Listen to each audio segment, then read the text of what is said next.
Իրանի դեմ Իսրայելի ու Միացյալ Նահանգների ռազմական գործողությունները նոր փուլ են մտնում։ CNN-ը հայտնում է, որ Իսրայելը սկսել է թիրախավորել նավթի ու գազի արդյունաբերության օբյեկտները։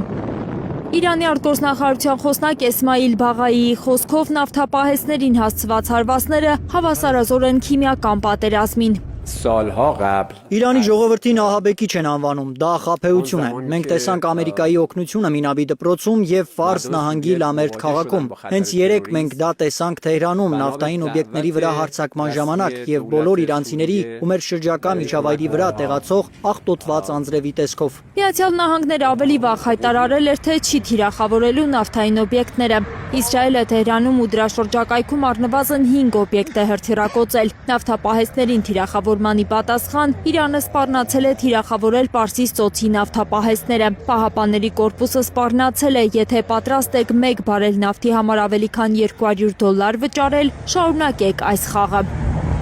Բահրեյնի նավթավերամշակման գործարանը հրդեհվել է իրանական հարվածից, այն վառելիքի հիմնական աղբյուրն է Միացյալ Նահանգների ռազմածովային ուժերի 5-րդ նավատորմի համար։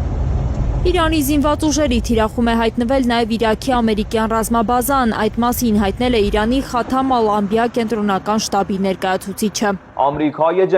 Իսլամական հեղափոխության պահապանների կորպուսի ռազմածովային ուժերը հարձակվել են Իրաքի Այն ալ-Ասադ քաղաքում գտնվող անօդաչու թռչող սարքերի բազայի վրա։ Ծխիսյունները բարձրացել են երկինք։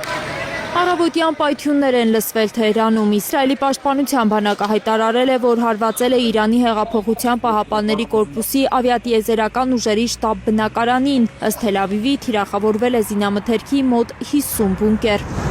Իսրայելի պաշտպանության բանակի խոսնակը հայտարարել է, որ պատերազմի 10 օրերի ընթացքում ընդամենը 2 զինվոր է կորցրել։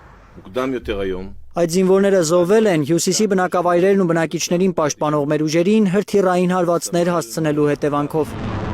Իրաքի Իրանը հրապարակել է հրթիռների 29-րդ ալիքի դեպի Իսրայել արձակման կադրերը։ Իսրայելի հակաօդային պաշտպանության ուժերը մի մասը որսացել են օդում։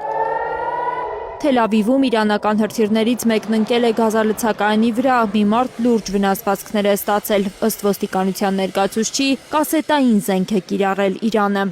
Ըստ երևույթին դա կասետային զենք էր։ Նման միջադեպերի ժամանակ հանրությունը պետք է զգուշություն դրսևորի եւ տարրական պաշտպանության միջոցներ ձեռնարկի։